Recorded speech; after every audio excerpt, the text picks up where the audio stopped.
आप तो मेरी प्रतीक्षा में पहले से ही खड़े हैं यमदेव। तब तो आपने मेरी चुनौती के बारे में भी सुना ही होगा।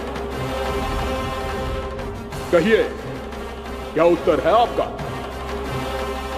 मेरा स्वागत करके अपना राज्य त्यागेंगे या मेरा सामना करके अपने प्राण? हे असुर श्रेष्ठ, मैं आपकी अधीनता स्वीकार करने के लिए तैयार हूं। बस एक विनती है मेरी। शर्त को विनती का नाम देकर बहलाना चाहते हो मुझे यमराज? असुर राज मूरा के सामने शर्त रख पाओ, इतना सामर्थ्य नहीं है तुम में। इसका आभास है मुझे असुरराज, पर मैं आपकी अधीनता स्वीकार करूं इससे पहले आपको स्वामी धर्म का पालन करना होगा। मेरे पुराने स्वामी के क्रोध से मेरी रक्षा करनी होगी आपको। कौन है तुम्हारा पुराना स्वामी? भगवान श्री नारायण। और छोटी माँ, मूरासुर को तो श्री नारायण से भी रक्षा का वरदान प्राप्त था ना? यही तो श्री नारायण की लीला थी बलराम। पर वो राक्षस अपने दम में जे समझ ही ना पाओ कि वो क्या भूल करने जा रहा है, और पहुंच गो भगवान श्री नारायण को चुनौती देने के लिए।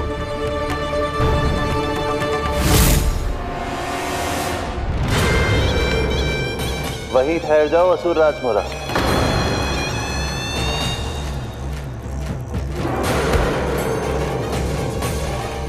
यहाँ क्यों आए?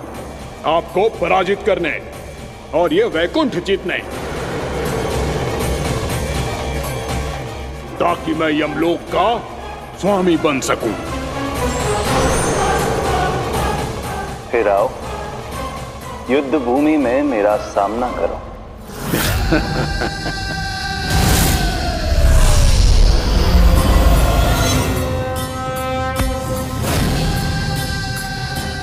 ये नहीं जानते कि इनसे ना हारने का वरदान तो मैं पहले ही प्राप्त कर चुका हूं, इसलिए युद्ध ठीक से आरंभ हो पाए उससे पहले ही इन्हें जीत लूंगा मैं।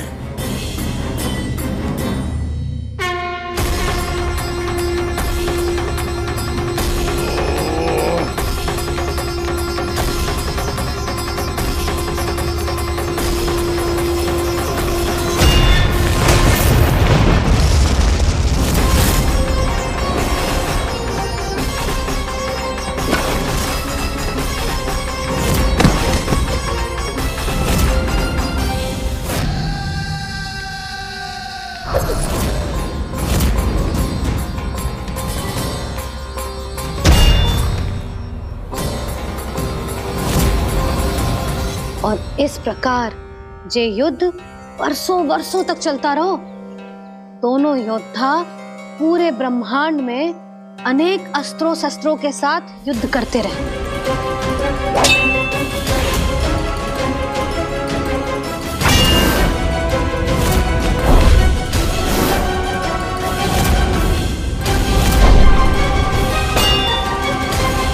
फिर क्या हुआ मैया?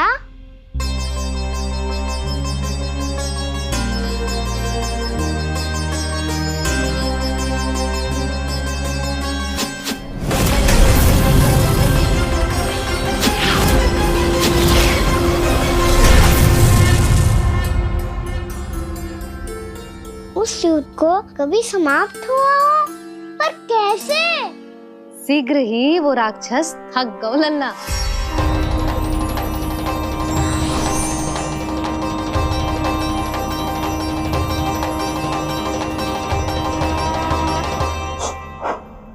खड़े खड़े देख क्या रहे हैं नारायण? आक्रमण कीजिए, वध कर दीजिए मेरा।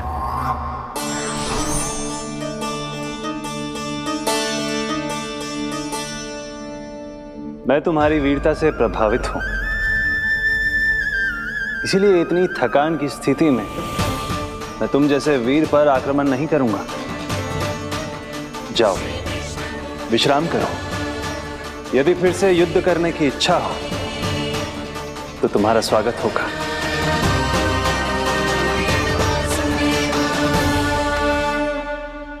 जे कह के श्री नारायण बद्रिका आश्रम चले गए और वहां हिमवत नाम की एक कंदरा में ध्यान लगा के बैठ गए। उधर वो राक्षस विश्राम करने लगो। अनेकों दिन बीत गए और अब वो राक्षस मूरा फिर से स्वस्थ होके बलवान हो गया था। उसने अपनी सारी शक्ति फिर से प्राप्त कर ली थी। श्री नारायण ने उस पर दया करी थी, पर वो फिर से श्री नारायण को छलने को तैयार होगा।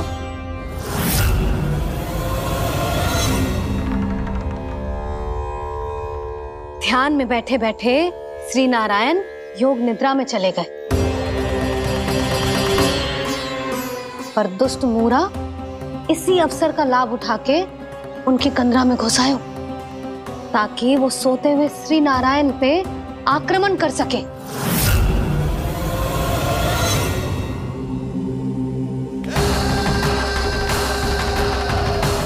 आज इस लंबे युद्ध को जीतकर अपने इस अंतिम शत्रु का भी अंत कर दूंगा मैं।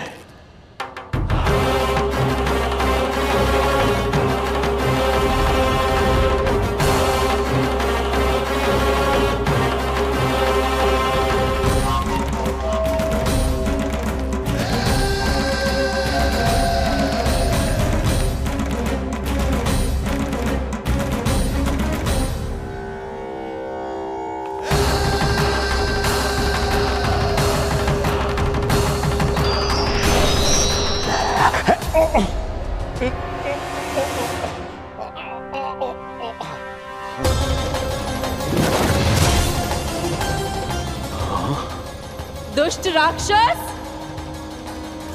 प्रभु ने तुझ पर दया की, तुझे संभलने का अवसर दिया। तू इन्हीं पर ही छल से वार करने चला है।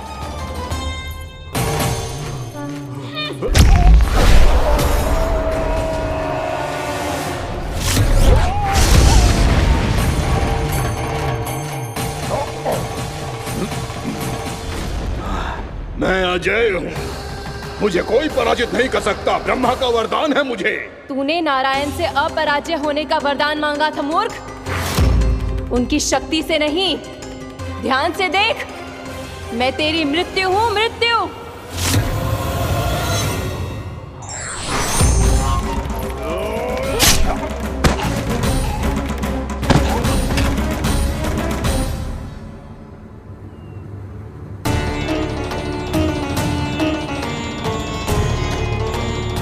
वो देवी कौन थी छोटी माँ? और कौन बलराम, वही तो थी देवी एकादशी।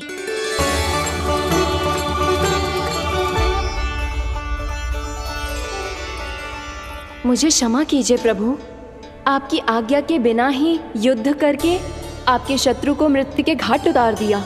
क्षमा नहीं, आपकी तो प्रशंसा होनी चाहिए देवी। असुर राज को मारकर आपने सभी देवताओं को मुक्त करवाया है। इस पापी के अहंकार से तीनों लोकों की रक्षा की है आपने। आप एकादशी की तिथि पर मेरी एकादश इंद्रियों से उत्पन्न हुई हैं। इसीलिए मेरे सभी भक्त आपको उत्पन्न एकादशी के नाम से जानेंगे।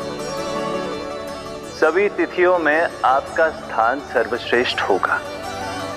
जिस तरह आपने राक्षस के आक्रमण से मेरी रक्षा की है, उसी प्रकार एकादशी के दिन व्रत करके जो भी भक्त आपकी कथा सुनेगा, मैं स्वयं उसकी रक्षा करूंगा।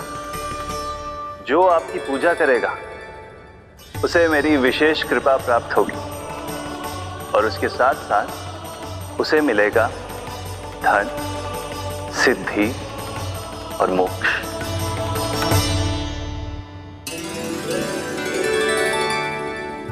इसीलिए आज के दिन व्रत रखने का बहुत अधिक महत्व होता है। बोलो एकादशी मैया की जय। बोलो श्री नारायण भगवान की जय।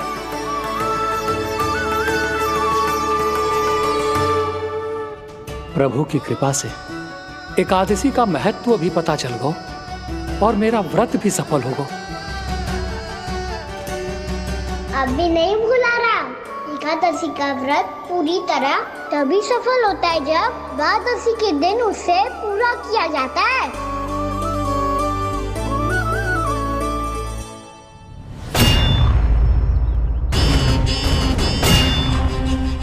आवश्यक है आपको यह आभास होना कि उस विष्णु अवतार को पराजित करने के लिए आपके साधारण योद्धाओं में वो सामर्थ्य नहीं है। वो विष्णु अवतार कुछ अधिक ही असाधारण है।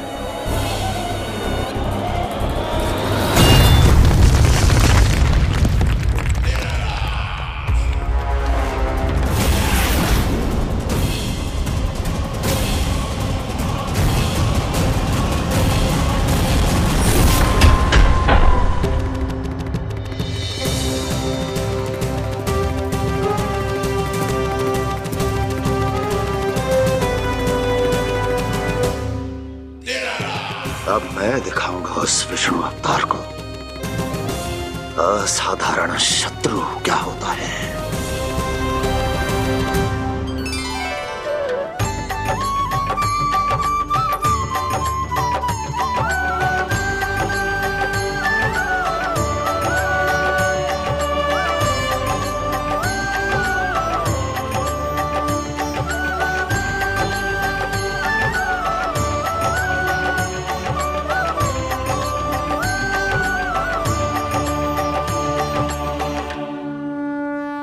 मामा अधीर हो रहे हैं, पर मैया ने मुझे अभी तक बाहर जाने की आज्ञा नहीं दी है। अभी उन्हें किसी और राक्षस को यहाँ भेजने से रोकने के लिए मुझे ही कुछ करना होगा।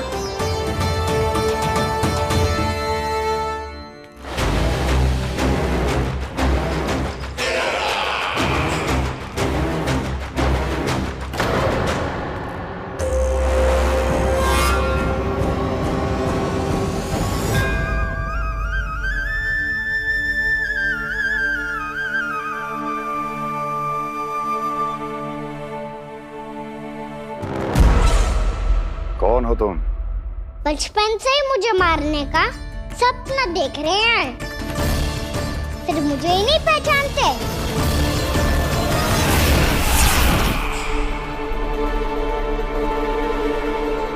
बचपन से विष्णु अवतार। कोई कान्हा बुलाता है तो कोई मुरलीधर पुकारता है, कोई माखन चोर कहता है, कोई कहता है चिच्चोर। पर विष्णु अवतार इस नाम से तो बस आप ही मुझे बुलाते हो मामा जी। इतना साहस, ये तो यहाँ आ गया है।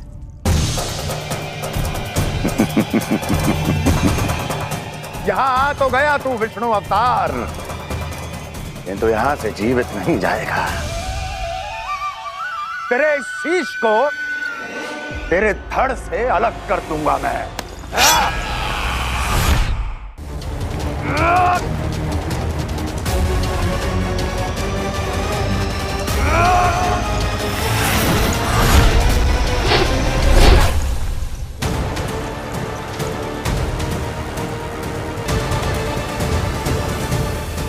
कहाँ देख रहे हो मामा जी?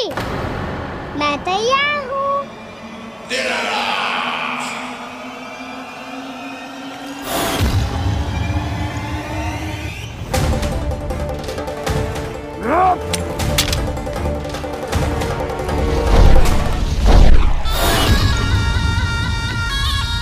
मामा जी, आप सदैव इसी तरह क्रोध में रहते हो क्या?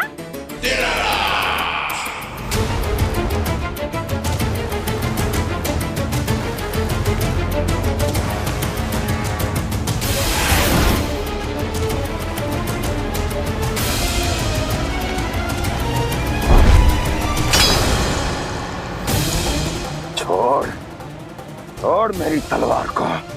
छोड़ो तो तब जब पकड़ा हूँ।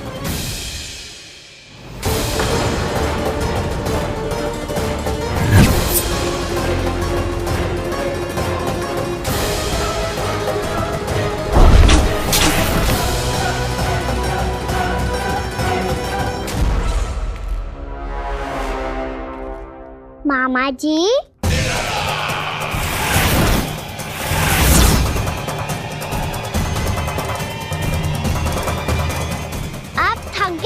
थोड़ा विश्राम कर लो। का तो पता नहीं, मैं अवश्य थक गया हूँ।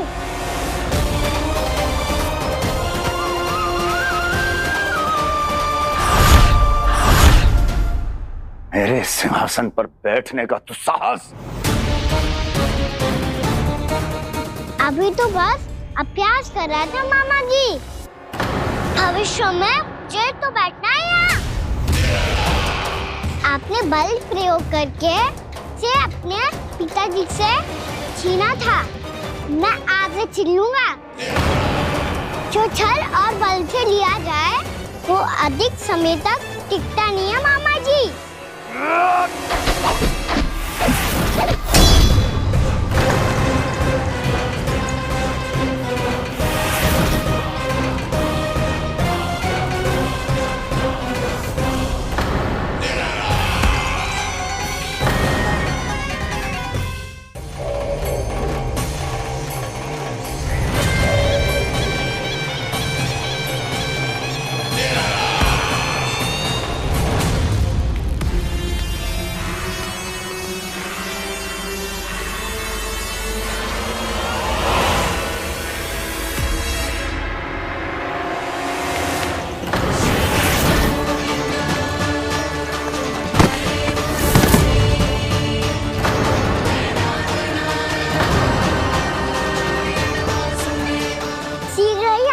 सिंहासन छोड़ना होगा।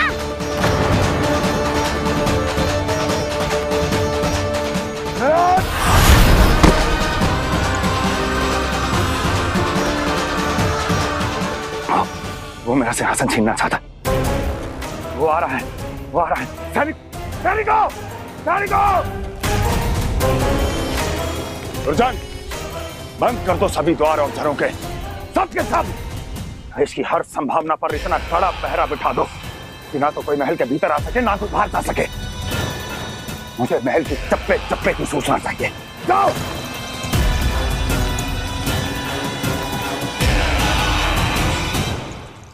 सिंहासन।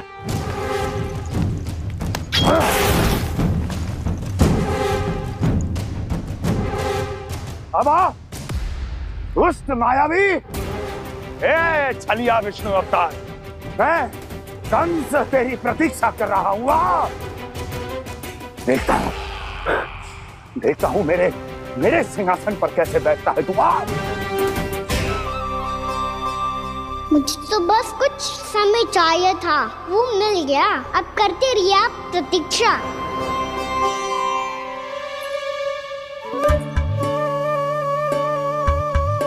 जी अपने आप से बातें क्यों कर रहे हो जी?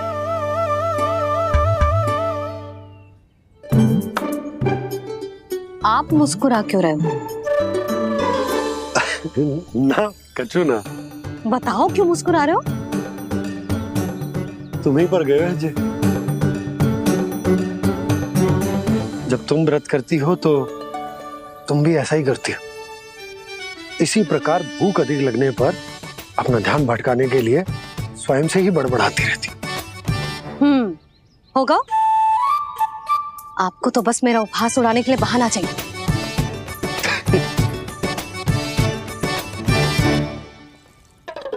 लल्ला, भूख लगी है? ना मैया, व्रत करे तो भूख कैसे लगेगी?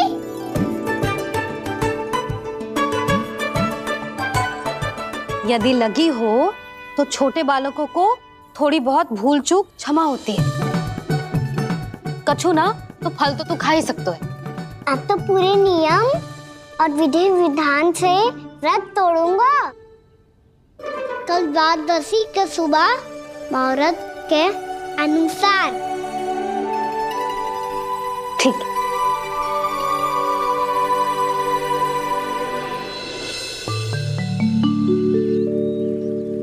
लल्ला, एकादशी समाप्त हो गई है, द्वादशी लग गई है। अब तू व्रत तोड़ सकते है। भोजन कर ले। ले।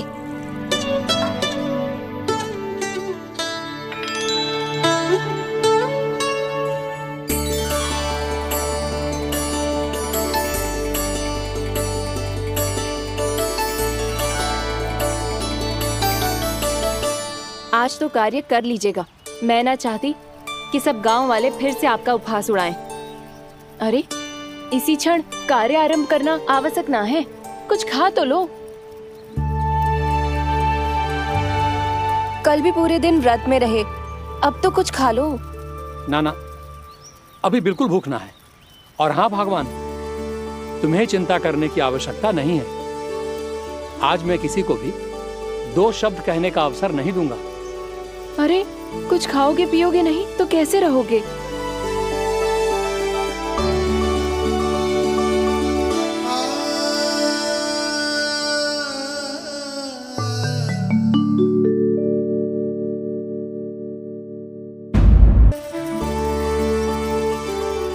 अरे, इसी क्षण कार्य आरंभ करना आवश्यक ना है। कुछ खा तो लो। ना, अभी बिल्कुल भूख ना है। और हाँ भगवान, तुम्हें चिंता करने की आवश्यकता नहीं है। आज मैं किसी को भी 2 शब्द कहने का अवसर नहीं दूंगा।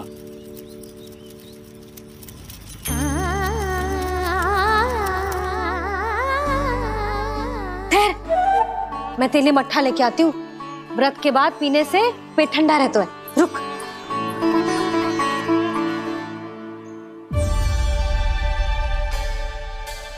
भक्तों ने अभी तक व्रत नहीं तोड़ा है, मैं कैसे तोड़ लूं?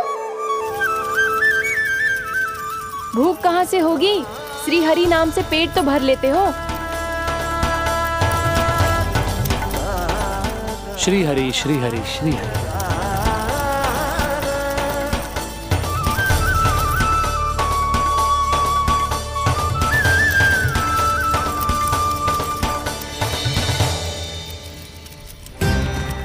हरि हरि प्रभु हरि, हरि हरि प्रभु हरि, हरि हरि प्रभु हरि, हरि हरि प्रभु हरि। कल से अन्न का एक दाना ना गो है पेट में। अब क्या व्रत तुड़वाने भी आपके प्रभु ही आएंगे? अब क्या व्रत तुड़वाने भी आपके प्रभु ही आएंगे? मैया,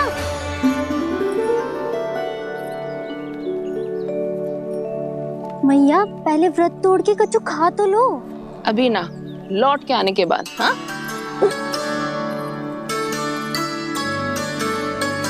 बलराम, ठहरो पुत्र, पहले कुछ खा लो।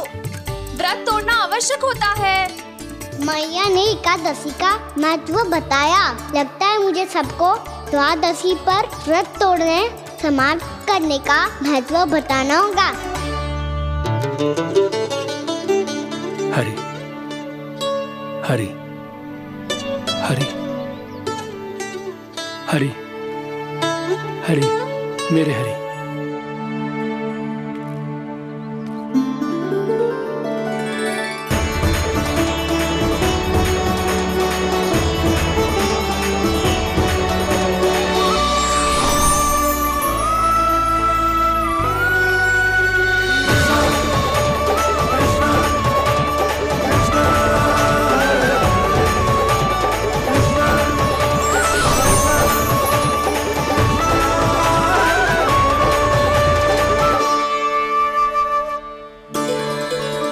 अभी अभी तो मैंने बच्चों की मां को वचन दिया था कि आज किसी को शिकायत करने का अवसर ना दूंगा, और अब मैं प्रभु श्री हरि की कल्पना जसोमती रानी के लल्ला में ही करने लगा। ना, ये ठीक ना है।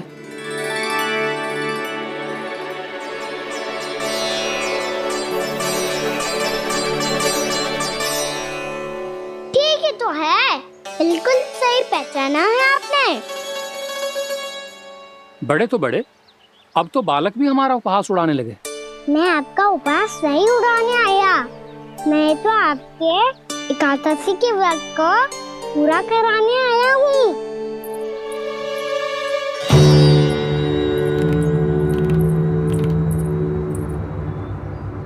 कान्हा,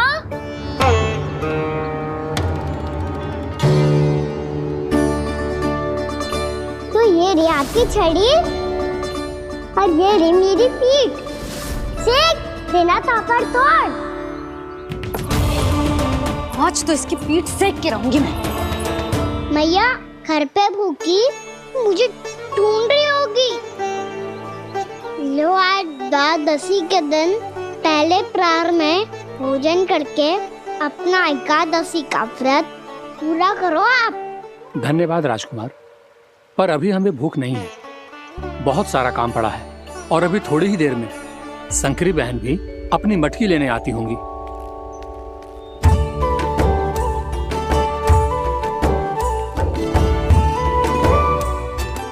पर मैं आपका व्रत पूरा कराए बिना नहीं जा सकता। भला क्यों? भक्त भूखा रहे और भगवान खा ले, ऐसा हो सकता है भला?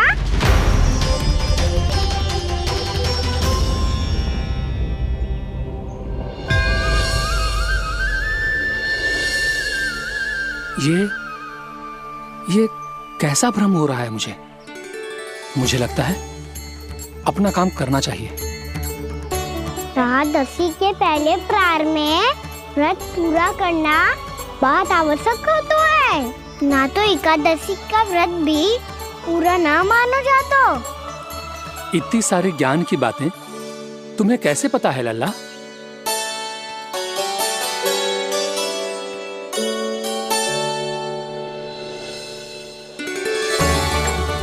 जैसे एकादशी की कथा होती है, वैसे द्वादशी की महिमा भी एक बहुत महत्वपूर्ण कथा है।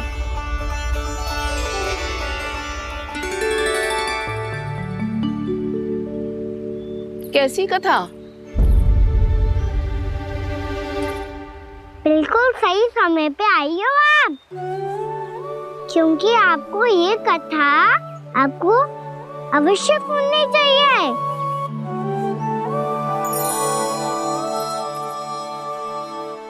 मुझे क्यों? पहले सुन तो लिया, फिर स्वयं ही पता चल जाएगा। बहुत समय पहले एक राजा हुआ करते थे, राजा अम्बरीश। भगवान श्री हरि के बहुत बड़े भक्त थे। ओम नमो नारायणाय, ओम नमो नारायणाय।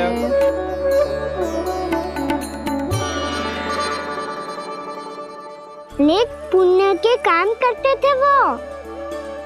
अपनी पत्नी के साथ हरि का नाम जपते रहते थे। उन्होंने 12 माह एकादशी का व्रत करो निर्जल पास किया, और जब उनकी 12वीं एकादशी का व्रत द्वादशी के दिन तोड़ने का समय हुआ, तभी महर्षि दुर्वासा अपनी 100 शिष्यों के साथ उनके महल में पधारे। प्रणाम स्वीकार करें महर्षि। आप जैसे महान ऋषि मेरे राज्यसभा में आए, वो भी ऐसे अवसर पर जब मैं और मेरी पत्नी निरंतर 12 एकादशियों के बाद अंतिम एकादशी का व्रत तोड़ेंगे। इससे बड़े सौभाग्य की क्या बात हो सकती है हमारे लिए? आज आपके साथ साथ मेरा और मेरे शिष्यों का एकादशी व्रत भी पूरा होगा। संभव है प्रभु की इच्छा यही हो कि हम सब अपना व्रत एक साथ तोड़ें। ये तो अत्यधिक प्रसन्नता की बात है महर्षि। तो फिर ठीक है, हम सब यात्रा से थके हैं। व्रत तोड़ने से पहले हम स्नान करना चाहते हैं। जैसी आपकी इच्छा महर्षि। जब तक आप लोग लौटेंगे तब तक आपके सारे प्रबंध यहाँ हो चुके होंगे।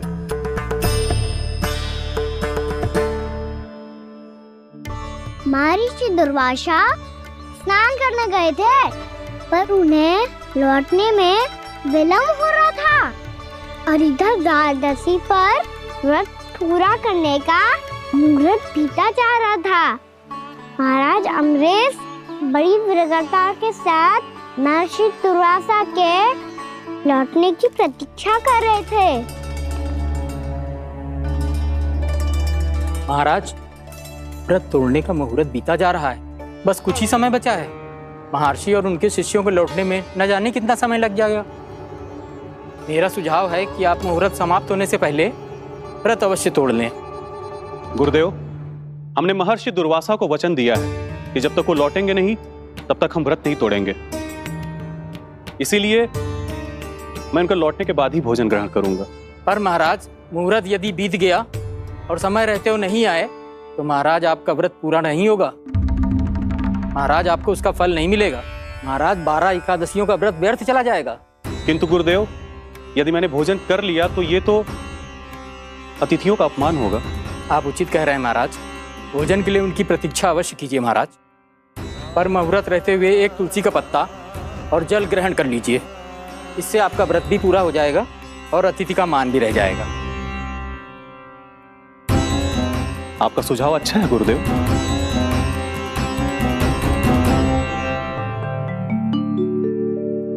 जैसे ही महाराज ने तुलसी का पत्ता खाया,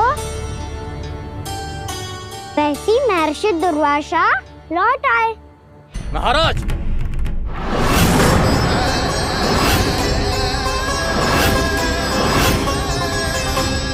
महाराज को उपास तोड़ते देखते बहुत क्रोधित हो गए।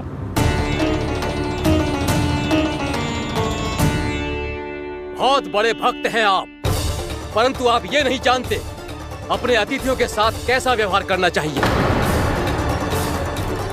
आपने हमें साथ भोजन करने का वचन दिया था, पर अपना व्रत क्यों तोड़ा आपने? महर्षि, मैंने भोजन नहीं ग्रहण किया। कहीं मुहूर्त न निकल जाए इस कारण मैंने एक तुलसी का पत्ता ग्रहण कर लिया। 56 भोग खाया हो या एक पत्ता, अपना व्रत तोड़कर अतिथियों का अपमान किया है, मेरा अपमान किया है। अब आपको दंड भोगना होगा ताकि आप सीख पाएं कि अतिथियों के साथ कैसा व्यवहार होना चाहिए। महर्षि, आप जो भी दंड मुझे देंगे मुझे स्वीकार है, किंतु आप क्रोधित मत होइए। क्रोध का कारण आपने दिया है महाराज। एक महर्षि का अपमान करके राक्षसी प्रवृत्ति का परिचय दिया है आपने, इसीलिए अब एक राक्षसी आपको दंड देगी।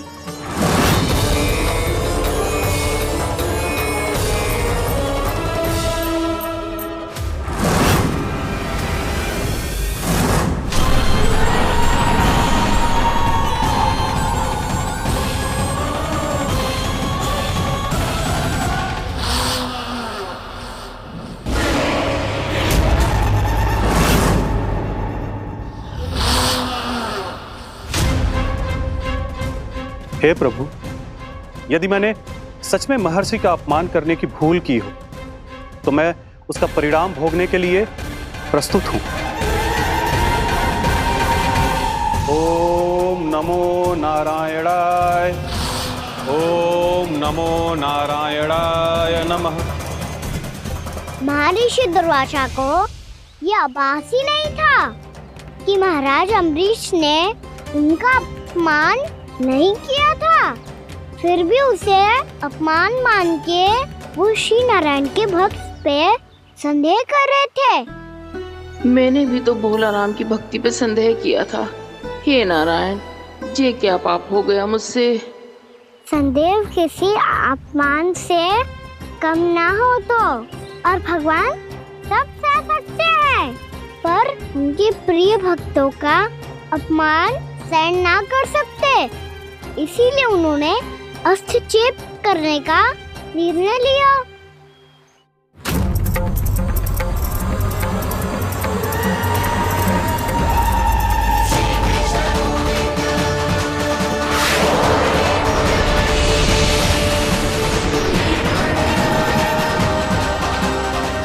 ओम नमो नारायणाय।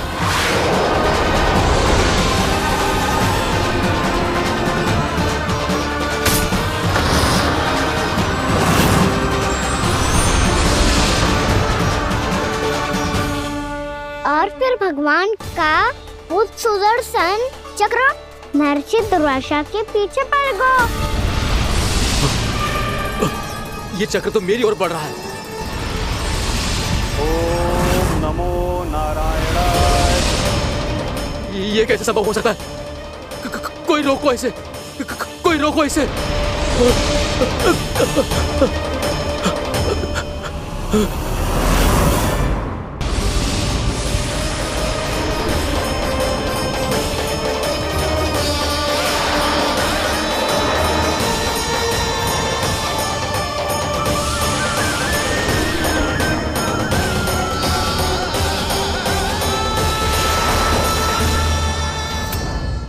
चक्र से अपने प्राण कैसे तैसे बचाते बचाते महर्षि दुर्वासा ब्रह्मालोक जहाँ पहुँचे।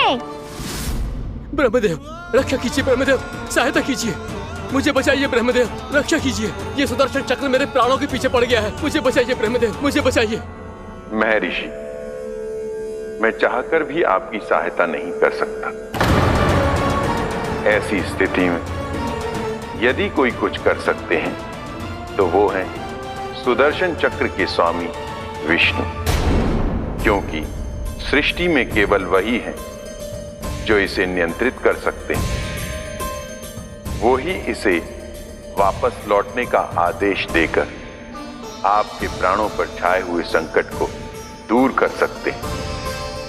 किंतु हां, मैं सुदर्शन चक्र से इतना अवश्य कहूंगा कि जब तक आप विष्णु लोक में पहुंच नहीं जाते, वो आपको किसी भी प्रकार की हानि ना पहुंचाए। आपका बहुत बहुत धन्यवाद, आपकी सदा ही जय हो।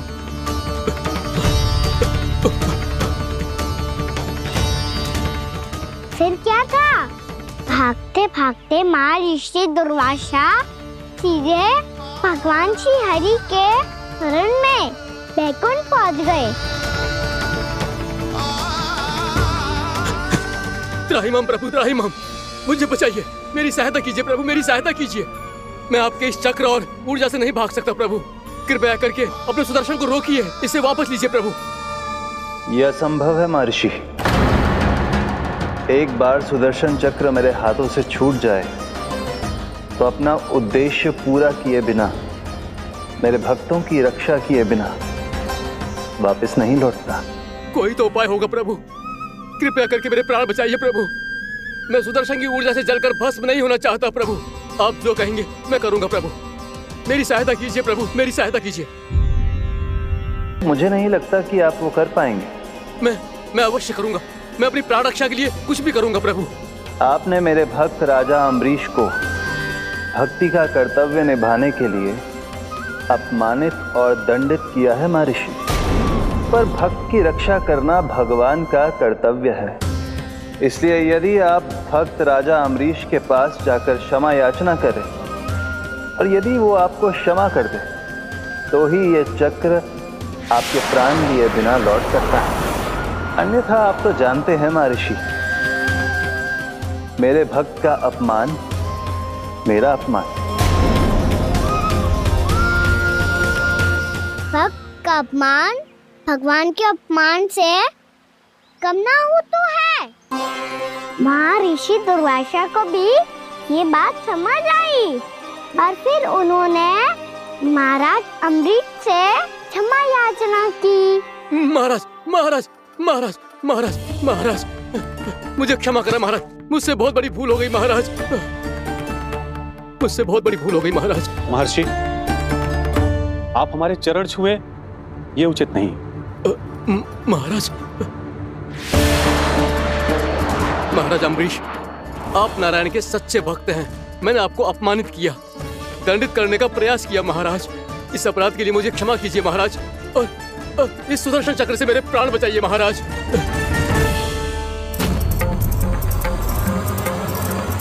हे महान सुदर्शन, यदि महर्षि के लिए मेरे हृदय में अभी भी वही सम्मान और प्रेम हो जो इनके प्रथम आगमन पे था, तो कृपया आप अपने धाम वापस लौट जाइए।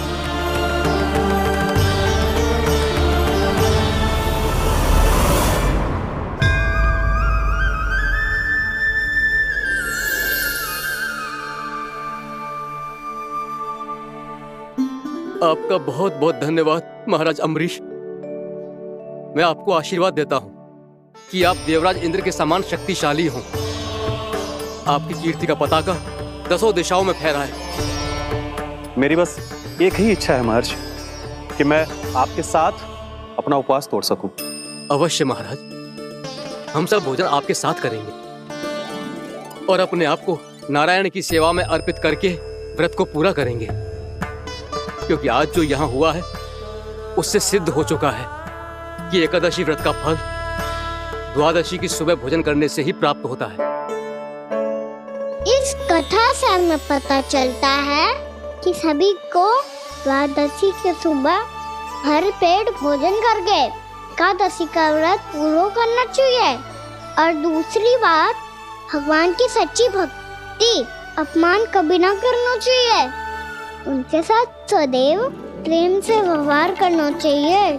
यही भगवान को सबसे अधिक प्रिय है। भैया भोला राम, मैंने भी श्री हरि पे तुम्हारे विश्वास का उपहास उड़ाया था, मुझे क्षमा कर दो। ना ना, आप क्षमा मांगकर मुझे लज्जित मत करो, आप तो मेरी बहन जैसी हैं। जब महर्षि दुर्वासा जैसे महान ऋषि को भी प्रभु के भक्त से क्षमा मांगनी पड़ी, तो मैं तो बहुत ही तुच्छ हूँ। मुझे आपकी किसी भी बात का बुरा ना लगा। पर पता है प्रभु को कौन सी बात कब बुरा रखता है? कौन सी बात? जब उनका भक्त भूखा रहे, समय पे अपना व्रत पूरा ना करे। और जैसा कि आप सभी ने अभी कथा से सीखो है, एकादशी के व्रत को द्वादशी की सुबह अवश्य पूरा करना चाहिए। अब आप जाओ, अपना व्रत पूरा करो।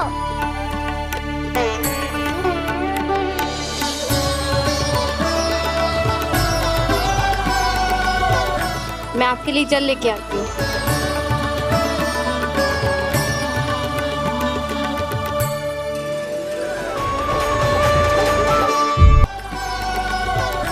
मैं आपके लिए जल लेके आती हूँ।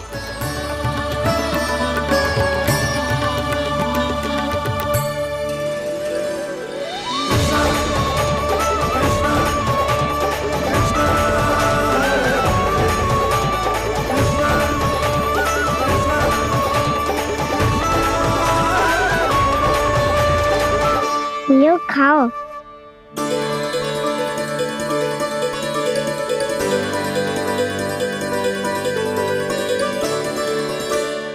कान्हा,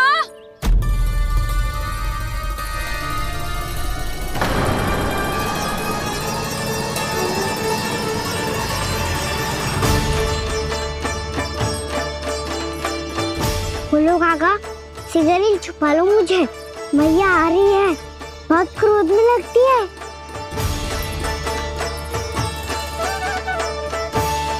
आज तो बहुत दंड मिलेगा।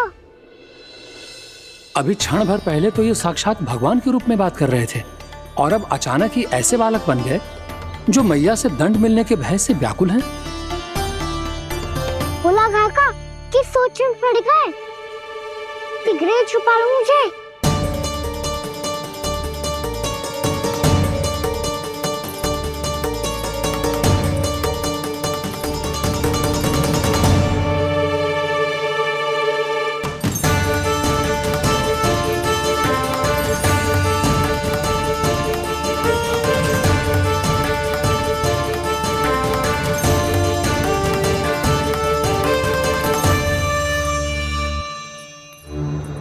भोलानाथ जी, कान्हा को देखो है क्या? मैंने तो अपने प्रभु को देखा है। मैं अपने लल्ला को ढूंढ रही हूँ, उसे देखो है आपने? वही तो मैं भी कह रहा हूँ जसोदा रानी, मैंने सिर्फ और सिर्फ अपने प्रभु को देखा है। ये तो अब भी अपनी भक्ति में ही खोया हुआ है, इससे पूछ के कछु लाभ ना है, मुझे ही ढूंढना पड़ेगा।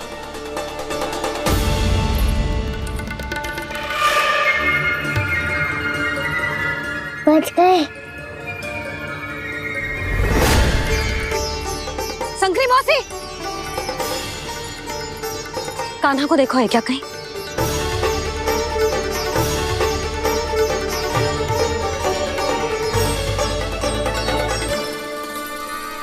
बोला गंगा, मुझे सिगरेट निकालो ना यहाँ से, भैया फिर से इधर ही आ रही है।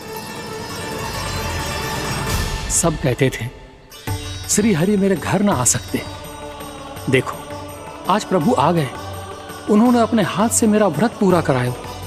हाँ, आते हैं और आगे भी आएंगे हमारे श्री हरि हमसे मिलने, और आके मोक्ष देंगे, है ना?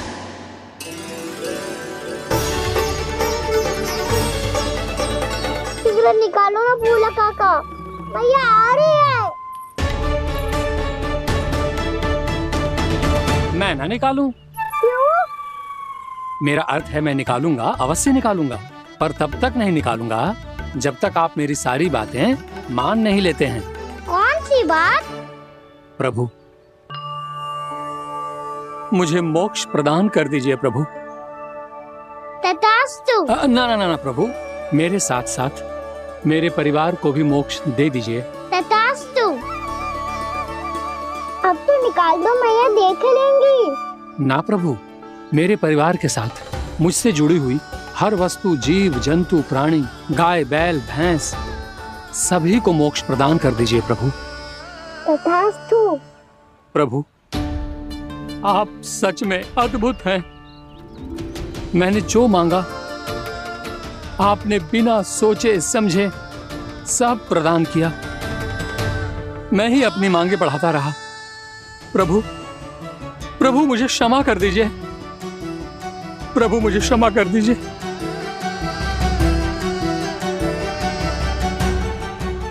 आइए प्रभु।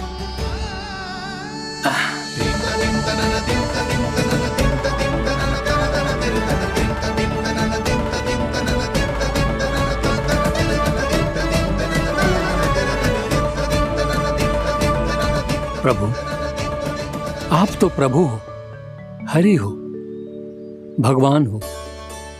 आप चाहते तो इस मटके से स्वयं निकलकर बाहर आ सकते थे, फिर मेरी आपने हर इच्छा क्यों पूरी की?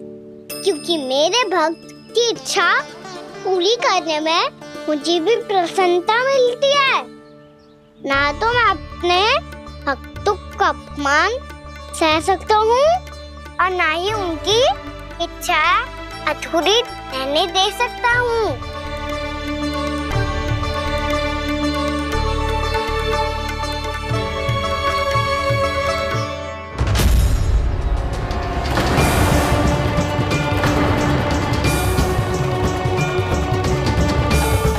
क्या कही थी तूने? हाँ, कि तू फिर से छल ना करेगा। फिर मुझे बिना बताए घर से बाहर कैसे निकलो? क्षमा करना मैया, पर जो आपने सिखाया था मैंने तो उसी का ही पालन करो है। फिर से चतुराई कर रहे हो है ना? हाँ? आप ही ने तो कही थी ना, यदि कछु करने से किसी को हानि ना पहुंचती हो या फिर किसी अच्छे कार्य में सहायता हो रही हो तो आज्ञा लेने की आवश्यकता ना होती। यदि तेरे कछु करने से किसी और की कोई हानि ना हो रही हो या किसी के अच्छे कार्य में सहायता हो रही हो तो मुझसे आज्ञा लेने की आवश्यकता ना है। तो किस अच्छे कार्य के लिए आया है यहाँ? एकादशी के सुबह एकादशी का व्रत खोल के भोजन करा जाता है। ये बात ना तो भोला काका को पता थी, ना शंकरी मासी को और ना ही किसी और को। और तुझे पता थी? हाँ, मेरी मैया ने बहुत अच्छे से सिखाया है मुझे। जैसे कल तूने एकादशी कथा सुनाई थी ना, आज वैसे ही तेरे लल्ला ने सबको द्वादशी कथा सुनाई है। सच्ची यशोदा रानी जी, इसने तो हमारी आंखें ही खोल दी। और भाभी, सच तो ये है कि मुझे भी ना पता था कि ये इतना बड़ा ज्ञानी है और इतना अधिक समझदार।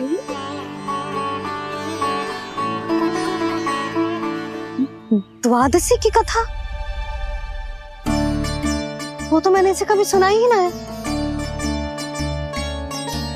फिर इसे कैसे पता थी? रानी जी, जो स्वयं भगवान हैं, भला उन्हें कैसे कुछ नहीं पता होगा? मैंने तो इन्हें पहचान लिया। और हाँ, आप सब लोग भी इन्हें अपने अंतर्मन की आंखों से देखिए, हो सकता है इन्हें पहचान पाएं।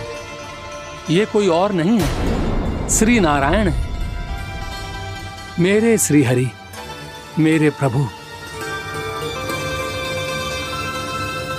जय श्री हरि।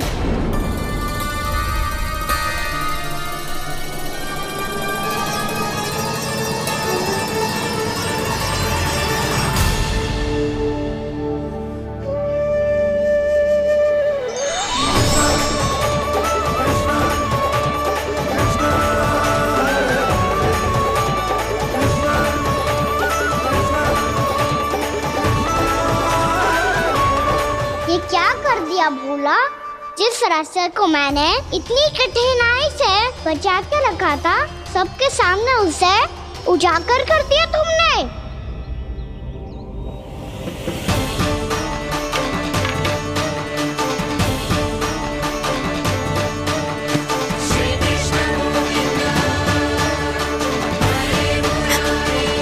नारायण,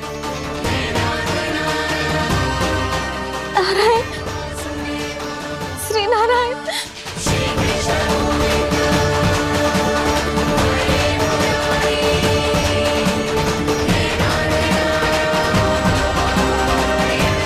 श्री नारायण।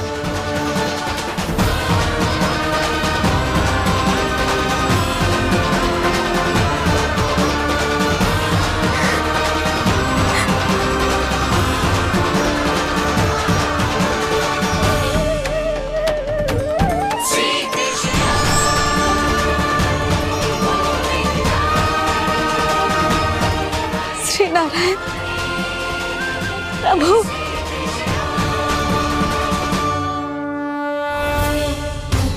जिस रास्ते को इतने जत्न से संभाल के रखा था, आज वो सबके सामने खुल गया। और तो और मेरा भेद मैया को भी पता चल गया। बाबा सब कहते रहे पर मैंने एक न मानी। सबने कही थी कि आप भगवान हैं, पर मैं मूर्ख आपको पहचान ही ना पाई। कितनी अभागी हूं मैं।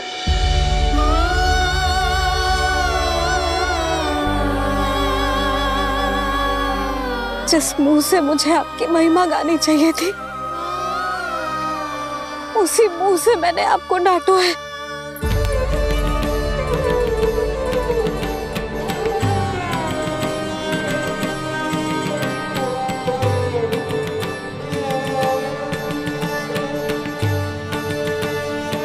जिन हाथों से मुझे आपके चरण छूने चाहिए थे, उन हाथों से मैंने आपके कान पकड़े।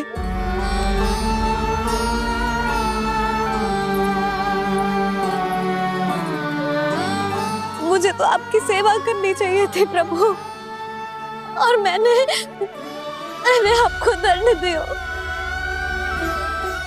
आपको घर से बांध दियो।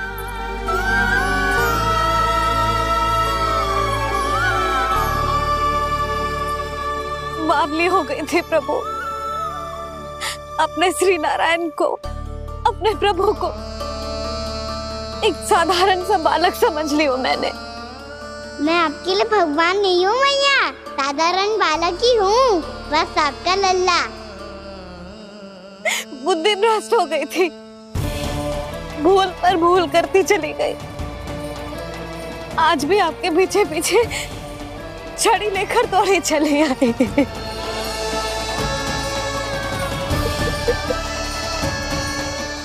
अपने आप को दोष मत दो मैया, आपके ममता के लिए तो जन्म लिया है मैंने। हमारा से मन बदलने मत दो। मेरे लिए वही पुरानी मैया बनी रहो आप, और मुझे रहने दो आपका वही नटखट लल्ला। मुझे क्षमा कर दो प्रभु, मुझे क्षमा कर दो। बाबा ये कैसा अंत हो गया आज?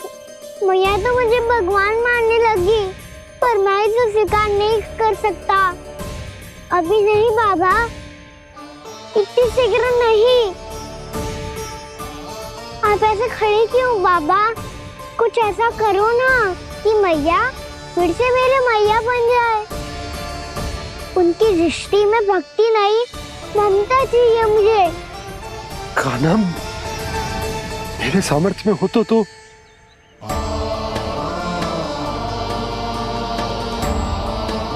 दाऊ, आप तो बड़े भाई हो, अपने छोटे भाई की सहायता करो ना, जिससे मैया सब कुछ भूल जाए। मैं क्या कर सकता हूँ कान्हा? कोई तो सहायता करो मेरी।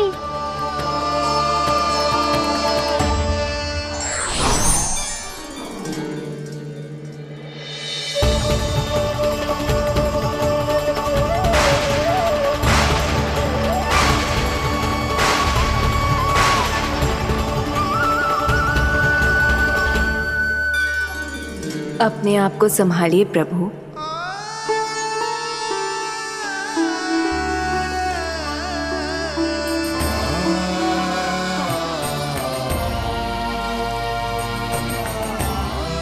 देखो ये क्या हो गया, भैया को सब पता चल गया।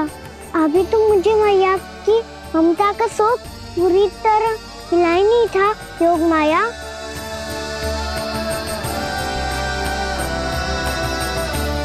मेरी सहायता करो ना। कितनी अद्भुत है ममता की शक्ति। भगवान को भी एक साधारण बालक बना देती है। बालक की बना रहना चाहता हूँ मैं, नहीं चाहता दिव्य होना, नहीं चाहता भगवान बनना। बस मैया की गोद में रहकर ममता की रस से सेम को भी घनो जाता हूँ। इनकी डांट फटकार का सुख पाना चाहता हूँ। कुछ भी करे योग माया, पर इन सबको भुला दो मेरा सत्य।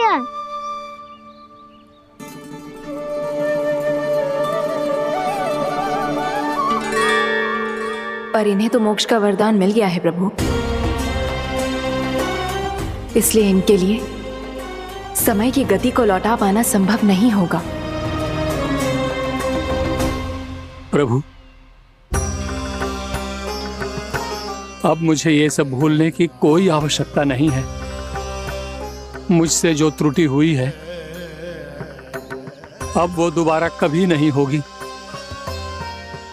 और आज के बाद आपका ये सत्य मैं किसी को नहीं बताऊंगा प्रभु, क्योंकि मुझे पता चल गया है कि आपका यशोमती मैया के लल्ला बने रहना कितना आवश्यक है।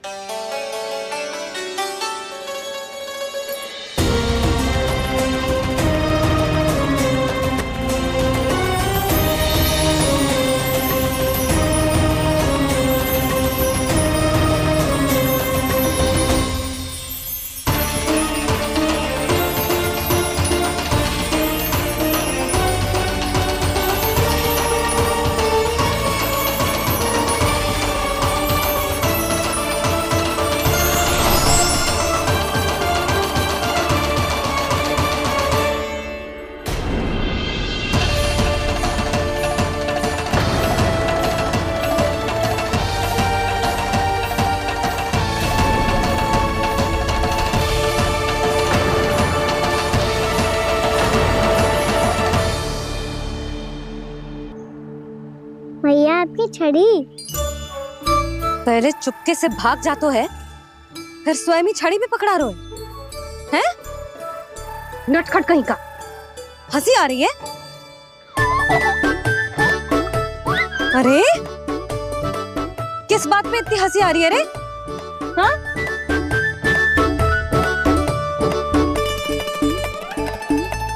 आपकी लीला अद्भुत है प्रभु, और अद्भुत है आपका मैया के प्रति प्रेम। हंसी ना है मैया, ये तो प्रसन्नता है, अपने मैया से मिल जाने की प्रसन्नता। अच्छा, ढूंढ मैं तुझे रही हूँ और तू कह रहे हो कि मैं मिल गई तुझे। तू घर चल लल्ला, अच्छे से पिटाई करूंगी तेरी।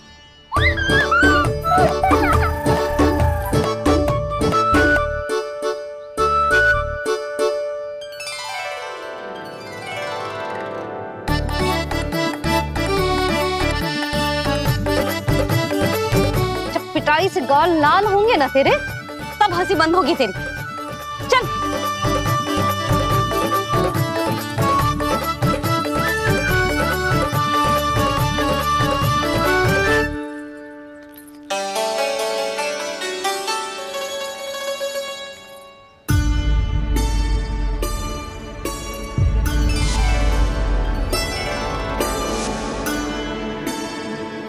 लगता है भैया की और चतन स्मृति वापस आ रही है।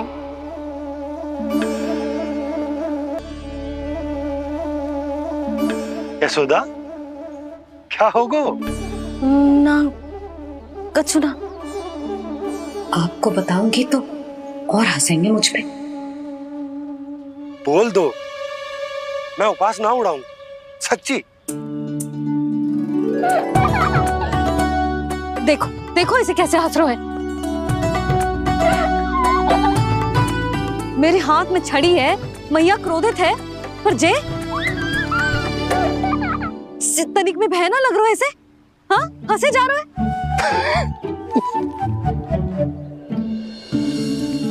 दोनों बाबा लल्ला एक जैसे हो। चल तू, चल चल। दाऊ, आप तो बड़े भाई हो, अपने छोटे भाई की सहायता करो ना, जिससे मैया सब कुछ भूल जाए। सुबल, तू कच्चू खा क्यों ना रहो है? व्रत ही करना था तो बलराम के जैसे कल कर ले। तो कल तो एकादशी भी थी। कान्हा के बिना कछु करने का मेरा मन ही ना कर। तो बात तो सच्ची है, उसके बिना गोचारण भी ऐसा लगता है जैसे कितना भारी कार्य है, व्यवस्था में करना पड़ता है। सही कह रहे हो तुम दोनों। मैं तो गोपालक भी इसलिए बना था ताकि कान्हा के संग खेलने को मिल जाए। बलराम तो हमारा सगा कम और मुख्य अधिक है।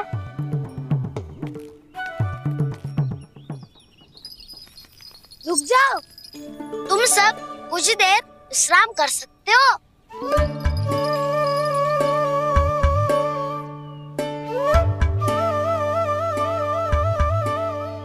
तू बोल। ना मैं ना बोलूंगा, तुम दोनों ही बोलो। और तुम सबका सखा पहले हूँ और टोली का मुखिया बाद में, इसलिए घबराने की आवश्यकता नहीं है। जो भी बात है बिना हिचक बता सकते हो मुझे। तो फिर कुछ ऐसा करो ना कि कान्हा फिर से हमारे साथ गोचारण करने के लिए आने लगे।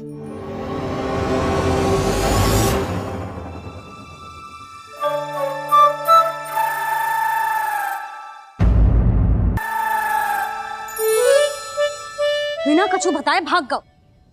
ये भी ना सोचा तेरे बिना मैया बाबा व्रत कैसे तोड़ेंगे? देखो देखो अभी भी हंस रहा है। क्या होगा वैसे? रुक, प्रसाद लेके आती हूँ। क्षमा कर दो मैया, पर जैसा आपके लिए माँ हूँ वैसे ही मेरे लिए मेरा भक्त, इसीलिए भोला राम का व्रत तोड़वाने जाना आवश्यक था।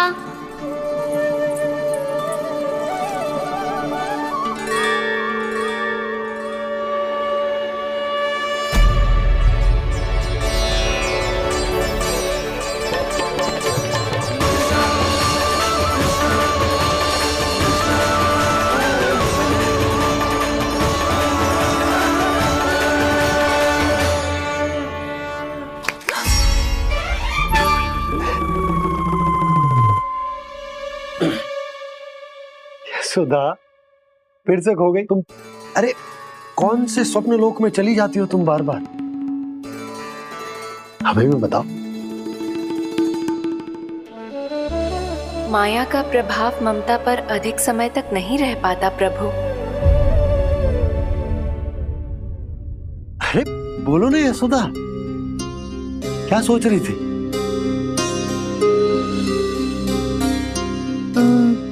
मैंने ना श्री नारायण को देखो है। हाँ वो तो मैं भी देख रहा हूँ, यही तो है हमारे सामने। ये वाले ना तो मैंने साक्षात श्री नारायण को देखो है, वो भी अपने कान्हा के भीतर देखो। कान्हा के भीतर? ना मतलब कान्हा और ये दोनों आमने सामने थे। मैं कुछ समझो ना यशोदा। नारायण और कान्हा दोनों आमने सामने थे? ना, मेरे कहने का अर्थ है कि कान्हा और श्री नारायण एक दूसरे के आगे पीछे थे। अच्छा, तो मतलब श्री नारायण आगे थे और कान्हा पीछे था, पर अगर कान्हा पीछे था तो तुमने कैसे देखा? ओहो, कान्हा आगे था, श्री नारायण पीछे थे।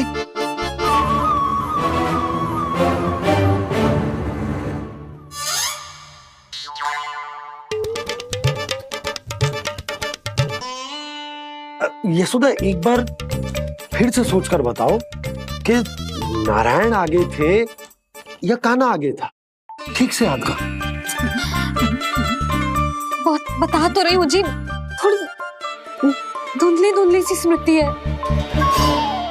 बाबा, इससे पहले कि उनके संदेह की अग्नि स्मृति की वायु पाकर और भड़क जाए, कुछ भी करो पर बुझाओ इसे।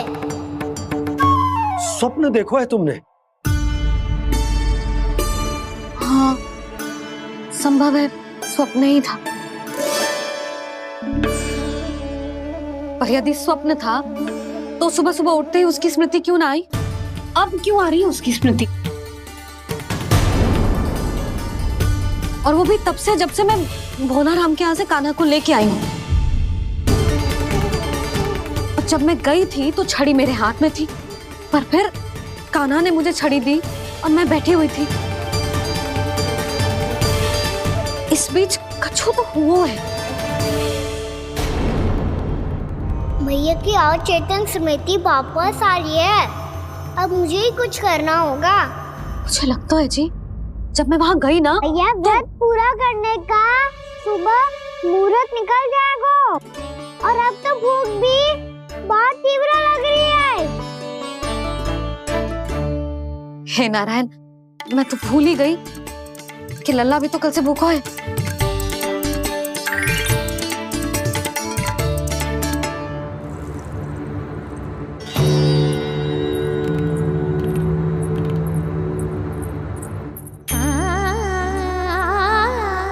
ले, खा।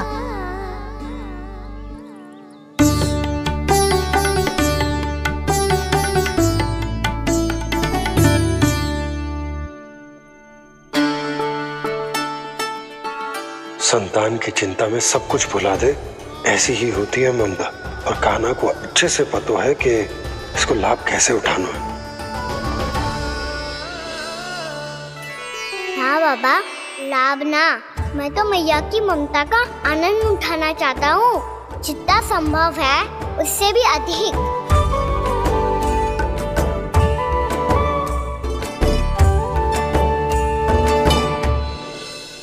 बलराम, कान्हा को फिर से गौचारण आने के लिए केवल तू ही मना सकते है। तुम्हें ही वो क्षमता है, हमारी टोली के मुख्य गोपालक जो हो तुम। हाँ, और कान्हा के दाव भी तो हो तुम। हाँ, वो तुमको मना ना कर पाएगा। तुझे छोटा होने के नाते तुम्हारे आदेश का पालन तो करना ही चाहिए कान्हा को। चिंता मत करो सखा, मैं कछु कहूँ और कान्हा ना माने, ये तो संभव ही ना है।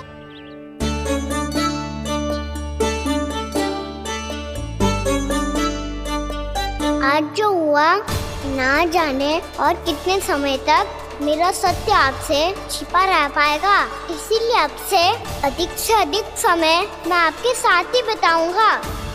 मैंने कह दिया तो समझ लो, पत्थर पे रेखा खींच गई। कल से कान्हा हम सबके साथ अवश्य आएगा। अपना सारा समय हमारे साथ बिताएगा वो।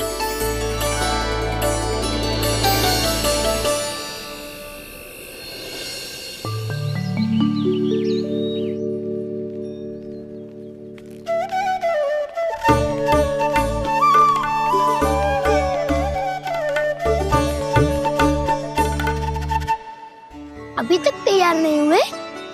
तैयार? गौचारण के लिए चलना है ना, तुम्हें लेने आया हूँ।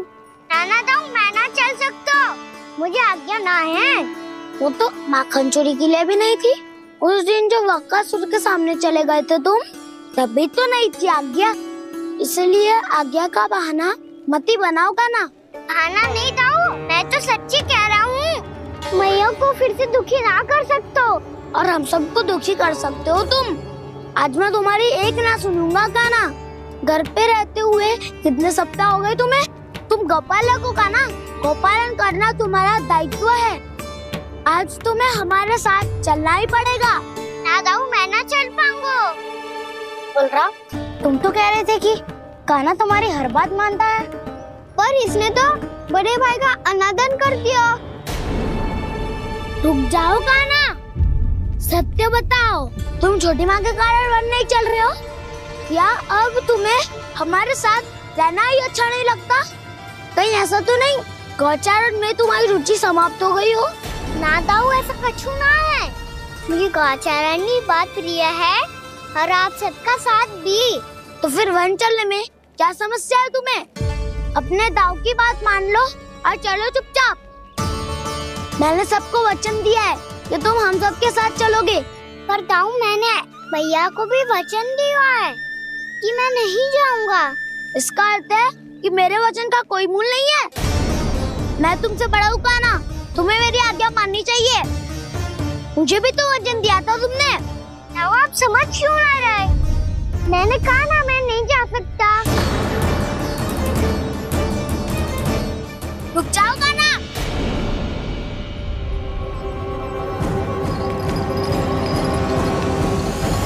ऐसे कैसे नहीं आ सकते?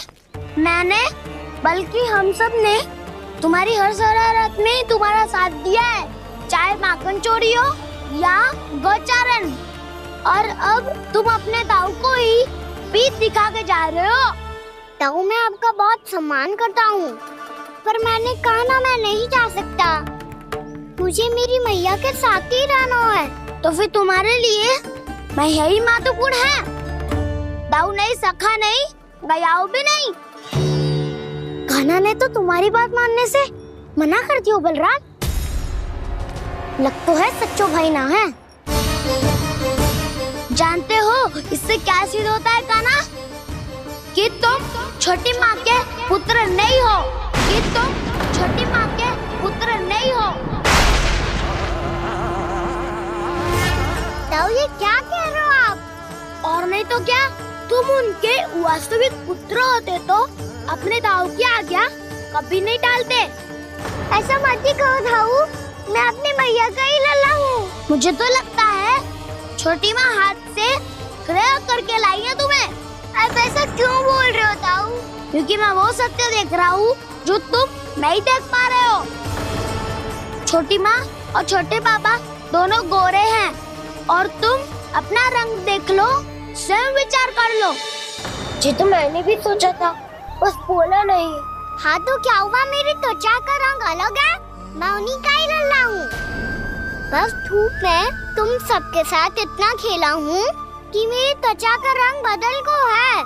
बड़बोली बात मत कर कान्हा, स्वयं को बचाने के लिए हम पर दोष लगा रहे है। सत्य तो ये है कि तेरी त्वचा सदैव से ऐसी थी कान्हा। लग तो है ये कि बलराम सही कह रहा है। इसका अर्थ है कि सस्य में नन काका यशोदा काकी इसके हाथ से ग्रेट करके आए हैं। बालक हाथ में थोड़ी ना मिलता है। हमारे घर में जो बछड़ा है उसको तो मेरे बाबा हाथ से ही लाए थे, पर मुझे हाथ से कोई ना लायो है। मैं अपनी मैया का ही लल्ला हूँ, यशोमती मैया का नंदाला ही हूँ मैं। तुम्हें वन चलना है तो चलो या फिर मत चलो, और छोटी माँ और छोटे बाबा का लल्ला होने का स्वांग करने की कोई आवश्यकता नहीं है।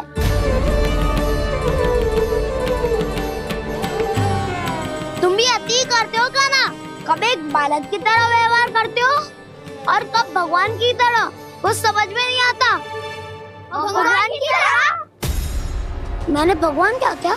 हाँ हाँ कह दिया तो कह दिया। खड़े खड़े मेरा मुंह क्या देख लो, चलो। या फिर तुम सबको भी अपने मैया के पल्लू में बंधकर घर पे ही रहना है।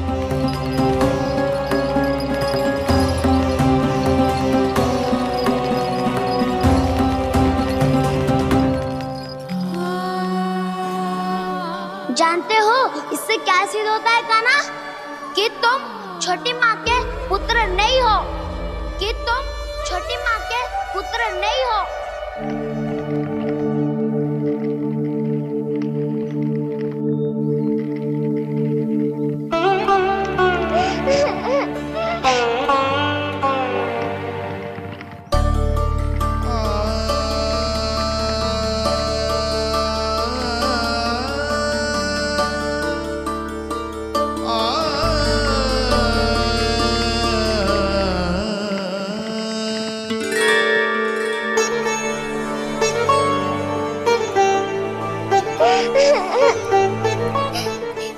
लल्ला? रो क्यों रहे हो?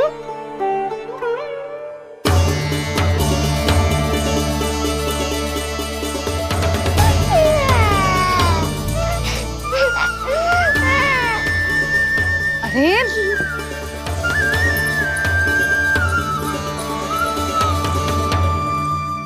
मैया को ना बताए को लल्ला? क्या हुआ? हाँ लल्ला? क्यों रो रहा है लल्ला? बता, किसी ने कछु कही है क्या? क्या होगा लल्ला? मैं आपका लल्ला ना हूँ।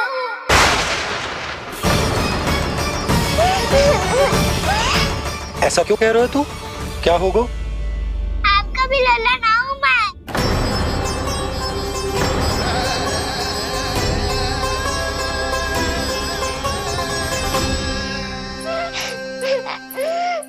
लल्ला? कान्हा? जे क्यों कह रहे हो लल्ला? मुझे पता चल गया है, मैं आप दोनों का लल्ला ना हूँ।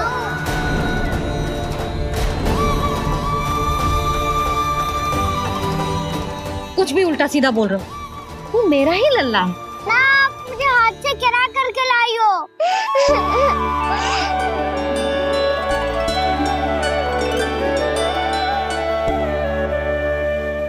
लल्ला, तुझे किसने कही कि हाट में बालक मिलते हैं? मिलते हैं, पूरी गैया का बालक भी तो हाट से ही आयो है। अच्छा, क्षण भर के लिए मान लिया कि हाट में बालक मिलते हैं, पर तुझे कैसे पता चला कि तुझे हाट से ही लेके आए? मेरा रंग देखो और फिर अपना हाथ देखो। मैं रात के अंधेरा जैसा हूँ और आप दिल की उजाली जैसी। पापा का रंग भी आप जैसा ही है, बस मैं ही बावला हूँ।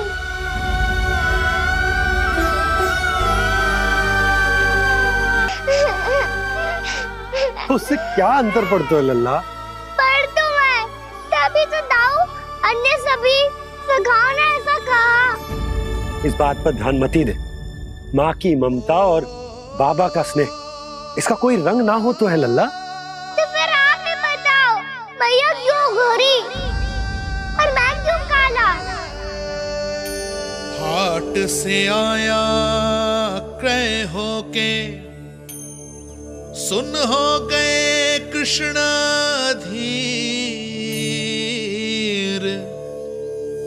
मैया गोरी बाबा गोरे। लल्ला, मैं क्यों तू चल मेरे साथ, अभी सिद्ध हो जाएगा कि तू मेरा ही लल्ला है। चल।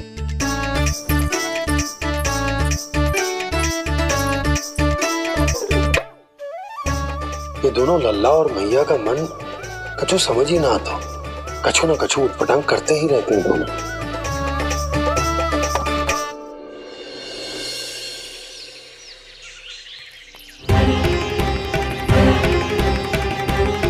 मैया ऐसे ले जा रही है मुझे, कहाँ और क्यों?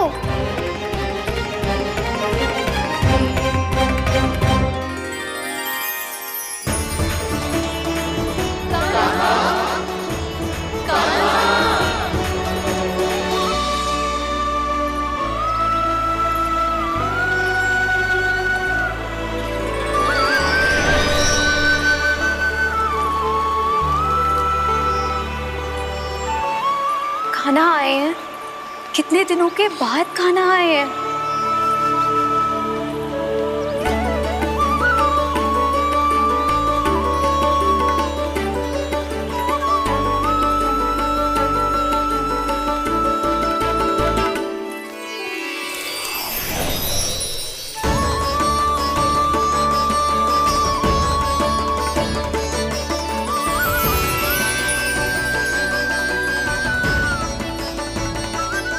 आंखें पथरा गई थी मार्ग देखते देखते। आज बहुत दिनों के बाद आपके दर्शन करके मेरे वन का और मेरे मन का कोना कोना जैसे खेल उठा हो। बलराम, तुम्हारी योजना का भी कोई लाभ ना हो। योजना बना के छल में फंसाना मुझे नहीं आता। इस सब में तो केवल कान्हा ही प्रवीण है। कल उसने यशोदा काकी से हम सबकी शिकायत कर दी तो ले लग तो है कर ही दी, वो देखो। आजा।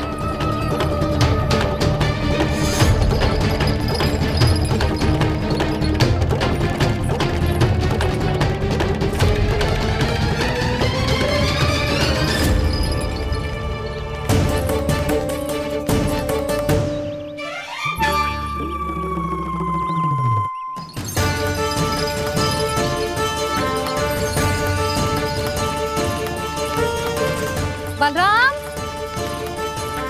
बलराम,